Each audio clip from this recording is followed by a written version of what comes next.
Selamat datang, kali ini saya menggunakan Realme P3 Lite dan hari ini saya akan menunjukkan kepada Anda bagaimana kita bisa melalui proses pengaturan awal pada ponsel ini.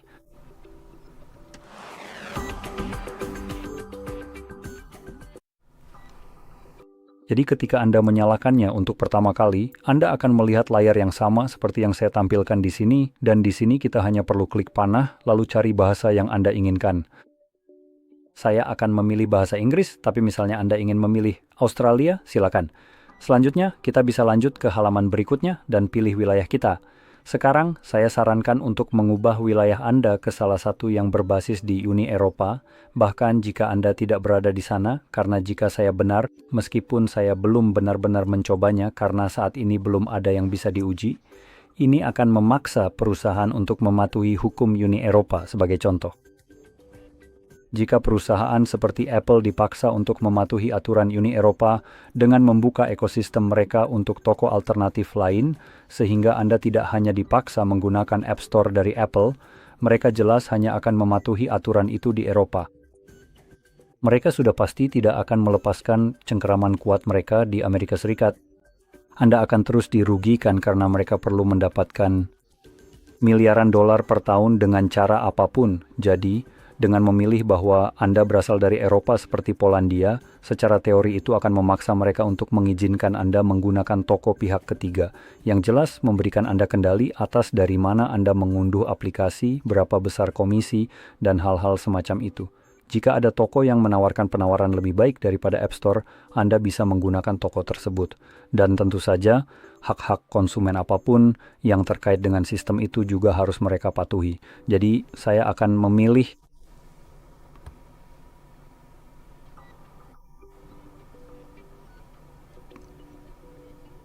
Oke, ini tidak berdasarkan abjad. Oke, mari kita mulai dengan Polandia, tempat asalku. Informasi hukum selanjutnya adalah kita memiliki perjanjian pengguna, privasi pengguna, keamanan, dan perlindungan. Ya tentu, saya akan percaya omong kosong itu. Saya akan klik berikutnya saja, karena apa yang dikatakan Google tidak akan pernah saya percayai. Jika saya mau, kita tidak akan ada alasan untuk gugatan class action dan gugatan anti-monopoli. Dan juga monopoli yang merajalela dan korupsi yang meluas dan semua hal buruk itu. Bagaimanapun juga, lanjut. Kita punya opsi untuk terhubung ke jaringan seluler. Jadi di sini kita bisa memasukkan kartu SIM. Langkah ini sepenuhnya opsional, kamu bisa langsung klik berikutnya tanpa melakukannya, lalu kamu akan diberi opsi untuk mengatur perangkatmu menggunakan perangkat lain. Jadi jika kamu lihat di sini, ketika kamu punya perangkat lama, kamu akan mendapatkan pop-up seperti ini, yang memungkinkanmu memindahkan konten dari ponsel lama ke ponsel baru ini. Jadi, pada dasarnya ini akan memindahkan hal-hal yang terhubung dengan akun Google, seperti kontak yang diimpor ke akun Google, aplikasi, dan sebagainya. Jadi, ini sebenarnya bukan jenis pemulihan seperti yang kamu harapkan. Ini hanyalah cara Google mengumpulkan data kamu supaya mereka bisa menjualnya nanti. Jadi, saya akan melewati langkah itu. Kamu bisa membeli data misalnya seperti yang dilakukan orang lain. Kalau tidak, silakan pergi saja. Ngomong-ngomong, sekarang kita ada di halaman koneksi Wi-Fi. Sekali lagi, langkah ini optional. Kamu tidak perlu terhubung ke Wi-Fi selama perangkatmu tidak terkunci FRP. Tapi yang ini seharusnya tidak terkunci. Jadi kamu bisa terhubung ke sana. Jika kamu memilih untuk melewati ini, maka akan ada beberapa hal yang terjadi atau tidak terjadi. Biasanya akan muncul pop-up untuk memberitahu kamu, tapi sepertinya di sini tidak ada. Jadi, dengan tidak terhubung ke jaringan apapun, baik melalui kartu SIM atau Wi-Fi, kamu tidak akan bisa masuk ke akun Google-mu, mendapatkan pembaruan untuk perangkatmu, mengatur tanggal dan waktu secara otomatis, dan ya, hanya itu saja. Jelas, semua itu bisa diubah nanti. Semua yang kita pilih di sini selama proses pengaturan bisa diubah lagi setelah pengaturan selesai. Jadi, ini bukan sesuatu yang permanen. Sekarang, dan di sini kita punya layanan Google di halaman berikutnya, yaitu penggunaan lokasi, mengizinkan pemindaian, dan mengirim data pengguna serta diagnostik. Sekarang kita bisa mematikan semua ini, tapi sekali lagi, ini lebih seperti pedoman saja. Jika mereka bilang mereka tidak akan misalnya menggunakan lokasi untuk mengetahui di mana kamu berada atau hal semacam itu, atau jika kamu mematikan fitur itu, kamu pasti berharap mereka benar-benar mematikannya, kan? Maksud saya, menggunakan lokasi berarti tidak ada layanan lokasi, jadi ponselmu tidak tahu di mana kamu berada, benar? Nah, kamu benar-benar salah, karena itu bukan cara kerjanya. Perangkat ini selalu bisa memantulkan sinyal ke perangkat lain yang memang menggunakan lokasi untuk secara tepat menentukan posisi kamu tanpa perlu meminta izinmu. Jadi ini seperti isyarat tidak sopan saja. Mereka bilang, oh lihat tuh kamu, kami tidak akan memata-matai kamu lewat cara-cara yang tertera di sini, tapi kami akan melakukannya dengan cara lain yang tidak tercantum di sini. Dan ini hanya untuk memberikanmu sedikit gambaran.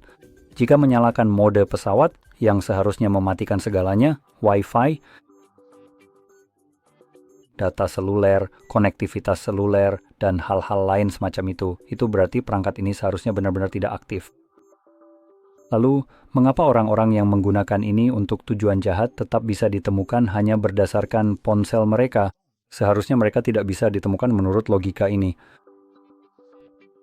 Fakta mengejutkan, itu karena ponselmu tidak pernah berhenti mengirim data meskipun kamu sudah dengan sengaja memintanya untuk berhenti.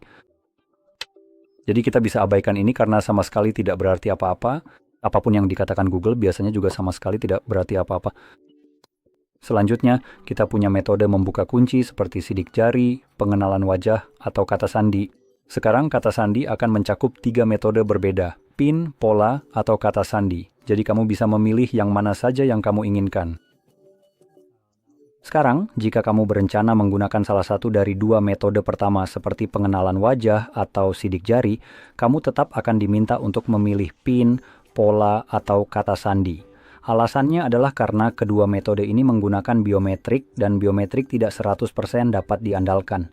Jadi, terkadang ponselmu bisa saja mengalami error dan menolak mengenali wajah atau jarimu tanpa alasan yang jelas, misalnya hanya karena ada noda kecil debu di jarimu, sehingga tidak bisa dikenali lagi. Jadi, jika kamu mencoba membuka kunci perangkat terlalu sering dengan noda kecil di jarimu, jelas kamu tidak akan bisa menggunakan metode ini. Jadi, itu akan membuatmu hanya bisa menggunakan PIN, pola, atau kata sandi yang selama kamu memasukkannya dengan benar akan membuka kunci perangkatmu. Sebagai alternatif, kamu memang bisa saja melewati perlindungan pada ponselmu, tapi aku sama sekali tidak menyarankan itu karena biasanya ponsel menyimpan informasi pribadimu. Dan jika suatu saat kamu kehilangan perangkatmu, informasi pribadi ini bisa diakses oleh siapa saja yang menemukannya. Jadi sebaiknya kamu benar-benar melindungi perangkatmu. Sekarang, aku akan menjadi salah satu orang yang pada dasarnya memberitahumu untuk melakukan sesuatu lalu melakukan sesuatu yang benar-benar sebaliknya, tapi aku tidak akan menggunakan perangkat ini, jadi itu tidak terlalu penting, ponselku sudah terlindungi. Selanjutnya, aku merekomendasikan, jadi kita punya pembaruan otomatis, wallpaper malam, temukan cerita menarik, oke, jadi yang ini aku rasa bukan wallpaper karusel atau, ternyata iya. Jadi ini memang wallpaper karusel. Anehnya, mereka mengganti namanya karena wallpaper karusel itu sangat buruk, sampai-sampai aku selalu bilang, untuk mematikannya. Jadi wallpaper karusel memberikan wallpaper paling jelek yang bisa kamu bayangkan. Seperti tembok bata, keranjang buah, pembantu yang sedang bersih-bersih, dan hal-hal aneh lainnya. Jadi aku lebih memilih untuk tidak harus menjelaskan ke orang asing atau teman-temanku kenapa aku punya wallpaper pembantu acak yang sedang bersih-bersih di ponselku. Dan setiap kali aku menekan tombol power, itu langsung hilang seolah-olah aku sedang mencoba menyembunyikannya kan. Jadi aku sarankan untuk mematikannya sekarang. Mereka mengubah namanya hanya menjadi wallpaper untuk benar-benar menghilangkan kesan bahwa tidak, ini karusel padahal sebenarnya cuma wallpaper. Maksudku, ya, itu memang wallpaper acak, itu nama yang lebih tepat. Dan kalau kamu klik, kamu bisa lihat dia mencoba mengaktifkannya. Jadi wallpaper karusel namanya seperti ini di sini. Jadi aku akan mematikannya. Aku lebih memilih untuk tidak harus menjelaskan ke orang lain kenapa aku punya gambar wanita acak di wallpaperku dan lalu itu langsung hilang saat aku menekan tombol power berikutnya. Ngomong-ngomong, lanjut, kita punya intelligence, layanan pencarian, pencarian global, program pengalaman pengguna, dan beberapa hal lain yang nggak penting. Kamu bisa baca sendiri apa saja itu, lalu aktifkan atau matikan sesuai keinginan. Sekali lagi, anggap saja dengan skeptis apakah itu benar-benar berpengaruh atau tidak. Ya, biasanya kamu memang tidak akan bisa mengakses fitur yang kamu matikan, itu sudah pasti. Tapi ya, pokoknya kita lanjut saja. Ayo lanjut. Nah, akhirnya. Dan sepertinya ini mengakhiri proses pengaturan. Jadi, ayo kita mulai.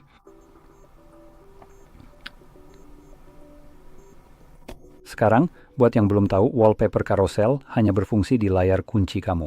Jadi saat kamu melakukan ini, wallpaper akan muncul di sini, dan setiap kali kamu mengunci lalu membuka kunci seperti ini, wallpapernya akan berubah.